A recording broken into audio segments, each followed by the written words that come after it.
ಈ ಒಂದು YouTube ಚಾನಲಿನಲ್ಲಿ ಪ್ರಾಪರ್ಟಿನ ತೆಗೆದುಕೊಳ್ಳೋದಕ್ಕೆ document ಸ್ಕ್ರೂಟಿನಿಯಿಂದ ಹಿಡಿದು ಡೀಡ್ಸು, ಡ್ರಾಫ್ಟ್ಸು, ರಿಜಿಸ್ಟ್ರೇಷನ್ನು ಮತ್ತು ಕೋರ್ಟ್ ಲಿಟಿಗೇಷನ್ಸ್ಗಳಿಗೆ ಸಂಬಂಧಪಟ್ಟಂಥ ಎಲ್ಲ ಥರದ ಒಂದು ಜ್ಞಾನವನ್ನು ನೀವು ಇದರೊಳಗಡೆ ಪಡ್ಕೊಳ್ಬಹುದು. ಫ್ಯಾಮಿಲಿ ರಿಲೇಟೆಡ್ ಇಶ್ಯೂಸ್ಗಳು, ಉದಾಹರಣೆಗೆ ಡೈವರ್ಸ್ ಆಗಿರ್ಬೋದು, ಮತ್ತು ದಾಂಪತ್ಯ ಹಕ್ಕು ನನಗೆ ಬೇಕು, ರೆಸ್ಟಿಟ್ಯೂಷನ್ ಆಫ್ ಕಾಂಜುಗಲ್ ರೈಟ್ಸ್ ಅಂತ ಹೇಳಿ ಕರಿತೇವೆ, ಅದು ಬೇಕು ಅಂತ ಹೇಳಿ, ಮಕ್ಕಳು ಬೇಕು ಅಂತ ಹೇಳಿ, ಕಸ್ಟಡಿಗೆ ಬೇಕು ಅಂತ, ಅಥವಾ ಜುಡಿಷಿಯಲ್ ಸಪರೇಷನ್, ನ್ಯಾಯಾಂಗಿಕ ಪ್ರತ್ಯೇಕೀಕರಣ, ಹೀಗೆ ಫ್ಯಾಮಿಲಿ ರಿಲೇಟೆಡ್ಗೆ ಸಂಬಂಧಪಟ್ಟಂತಹ ಮೇಂಟೆನೆನ್ಸ್ಗಳಿಗೆ ಸಂಬಂಧಪಟ್ಟಂತಹ ಕಾನೂನುಗಳನ್ನು ಕೂಡ ನೀವು ಇದರಲ್ಲಿ ತಿಳ್ಕೊಳ್ಬಹುದಾಗಿದೆ. ಇನ್ನು ಫಿನಾನ್ಷಿಯಲ್ ರಿಲೇಟೆಡ್ಗೆ ಸಂಬಂಧಪಟ್ಟಂತೆ, ಹಣಕಾಸಿಗೆ ಸಂಬಂಧಪಟ್ಟಂತಹ, ಚೆಕ್ ಬೌನ್ಸ್ಗೆ ಸಂಬಂಧಪಟ್ಟಂತೆ, ಮನಿ ರಿಕವರಿ ಸೂಟ್ಗಳಿಗೆ ಸಂಬಂಧಪಟ್ಟಂತ, ಲೋನ್ ರಿಕವರಿಗೆ ಸಂಬಂಧಪಟ್ಟಂತ, ಇನ್ನು ಪೊಲೀಸ್ ರಿಲೇಟೆಡ್ ವಿಡಿಯೋಸ್ಗಳು, ಅಂದರೆ ಒಂದು ಪೊಲೀಸ್ ಕಂಪ್ಲೇಂಟ್ ಕೊಡೋದ್ರಿಂದ ಹಿಡಿದು, FIR ಮಾಡಿಸೋದ್ರಿಂದ, FIR ಕ್ವಾಶ್ ಮಾಡೋದ್ರಿಂದ ಹಿಡಿದು, ಮಾಡದೆ ಹೋದರೆ PCR ಮಾಡೋದ್ರಿಂದ ಹಿಡಿದು, ಬೇಲನ್ನು ತೆಗೆದುಕೊಳ್ಳೋದಕ್ಕೆ ಸಂಬಂಧಪಟ್ಟಂತ ಎಲ್ಲ ತರಹದ ಒಂದು ಪೊಲೀಸ್ ರಿಲೇಟೆಡ್ ವಿಡಿಯೋಸ್ಗಳು ಕೂಡ ನಾನು ಇದರಲ್ಲಿ ಕೊಟ್ಟಿದ್ದೇನೆ. AC court, DC court, high court, supreme ಕೋರ್ಟ್ಗೂ ಕೂಡ ನಾವು ಮಾಹಿತಿಗಳನ್ನು ನೀಡ್ತಾ ಬರ್ತಾ ಇದ್ದೀವಿ.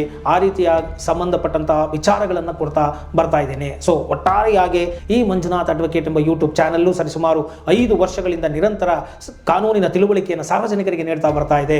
ಸರಿಸುಮಾರು 3,25,000ಕ್ಕೂ ಹೆಚ್ಚು ಸಬ್ಸ್ಕ್ರೈಬರ್ಗಳನ್ನು ಹೊಂದಿದ್ದು 1.5 ಕೋಟಿಯಷ್ಟು ಕನ್ಸಾಲಿಡೇಟೆಡ್ ವ್ಯೂಸ್ಗಳಾಗಿದೆ. ಸರಿಸುಮಾರು 650 ವಿಡಿಯೋಗಳನ್ನು ನಾನು ಈ ಒಂದು ಮಂಜುನಾಥ್ ಅಡ್ವೊಕೇಟ್ ಯೂಟ್ಯೂಬ್ ಚಾನಲಲ್ಲಿ ಹಾಕಿದ್ದೇನೆ. ಸೊ ನೀವು ಬಿಡುವಾದಾಗೆಲ್ಲ ಆ ಒಂದು ಯೂಟ್ಯೂಬ್ ಚಾನಲ್ಗೆ ಹೋಗಿ ಪ್ಲೇಲಿಸ್ಟ್ಗೆ ಹೋದರೆ ನಿಮಗೆ ಅದರಲ್ಲಿ family related, property related, financial related, police related, political related, social related, ಹೀಗೆ ಹಲವಾರು ಪ್ಲೇಲಿಸ್ಟ್ಗಳನ್ನು ಮಾಡಿದ್ದೇನೆ. ಸೊ ನಿಮಗೆ ಯಾವುದು ಆಸಕ್ತಿಗಳಿದೆಯೋ ಅದನ್ನು ಪ್ರಯಾರಿಟಿ ವೈಸಲ್ಲಿ ಎಲ್ಲ ವಿಡಿಯೋಗಳನ್ನು ನೋಡ್ತಾ ಬುದ್ಧಿವಂತರಾಗಿ ಕಾನೂನಿನ ಜ್ಞಾನವನ್ನು ಪಡೆದುಕೊಳ್ಳಿ, ಇತರರಿಗೂ ಕೂಡ ನೀವು ತಲುಪಿಸಿಕೊಡಿ ಅಂತ ಹೇಳ್ತಾ ಇವತ್ತಿನ ಈ ಒಂದು ವಿಡಿಯೋವನ್ನು ಮುಗಿಸ್ತಾ ಇದ್ದೀನಿ. ಇಷ್ಟ ಆಗಿದೆ ಆದಲ್ಲಿ ಮರೆಯದ ಹಾಗೆ ಲೈಕ್ ಕೊಡಿ, ಇತರರಿಗೂ ಕೂಡ ಶೇರ್ ಮಾಡಿ, ಕಾಮೆಂಟ್ ಮಾಡಿ ಅಂತ ಹೇಳ್ತಾ ಜೈ ಹಿಂದ್, ಜೈ ಕರ್ನಾಟಕ ಮಾತೆ.